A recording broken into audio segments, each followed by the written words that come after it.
অসমত অসমীয়া ভাষাটো যদি ৰক্ষা কৰিছে তেতিয়াহ'লে চৰত যিসকলে বসবাস কৰি আছে যিসকলক আমি পূৰ্ববংগীয় মূলৰ বুলি কওঁ তেওঁলোকে কিন্তু অসমীয়া ভাষাটোক ৰক্ষা কৰিছে নহ'লে কিন্তু অসমত অসমীয়া ভাষাটো সংখ্যালঘুত পৰিণত হ'লেতেন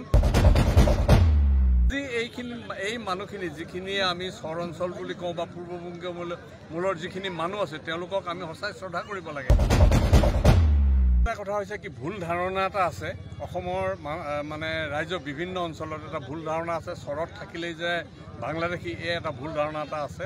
আৰু আজি এটা কথা ঠিক যে অসমত অসমীয়া ভাষাটো যদি ৰক্ষা কৰিছে তেতিয়াহ'লে চৰত যিসকলে বসবাস কৰি আছে যিসকলক আমি পূৰ্ববংগীয় মূলৰ বুলি কওঁ তেওঁলোকে কিন্তু অসমীয়া ভাষাটোক ৰক্ষা কৰিছে নহ'লে কিন্তু অসমত অসমীয়া ভাষাটো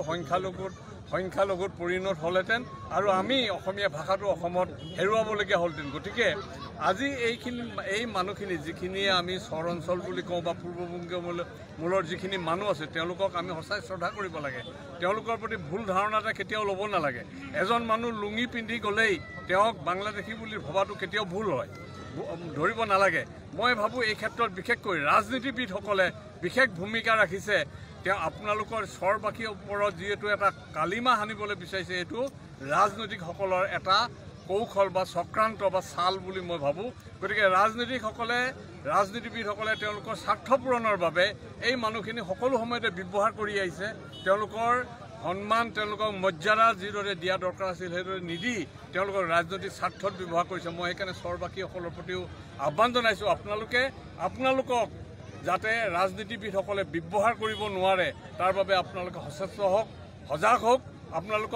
আপোনালোকে যিহেতু শিক্ষিত হৈ উঠিছে গতিকে আপোনালোকে ৰাজনীতিকসকলে আপোনালোকক ব্যৱহাৰ কৰিবলৈ কাৰণে আপোনালোকে কেতিয়াও নিদিব এইকাৰণে আপোনালোকৰ প্ৰতি আহ্বান থাকিব এই পৰিশ্ৰমৰ ফলন আজি নিজ চকুৰে দেখিছোঁ তেওঁলোকে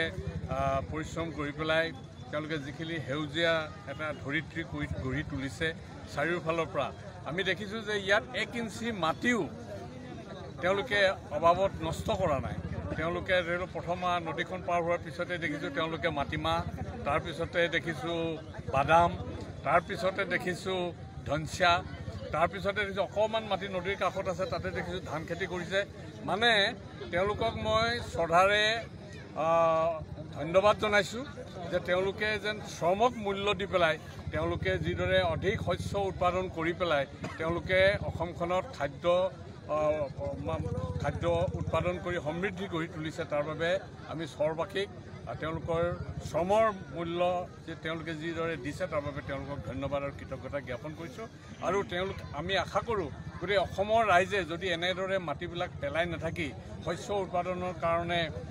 ব্যৱস্থা কৰে তেতিয়াহ'লে আমি ভাৰতৰ অন্যান্য ৰাজ্যৰ পৰা চাউলৰ কাৰণে বা বুট মাহৰ কাৰণে বা পিঁয়াজ আলুৰ কাৰণে কেতিয়াও আমি অন্য ঠাইলৈ যাবলগীয়া নহয় গতিকে আমি চৰ অঞ্চলৰ ৰাজ্য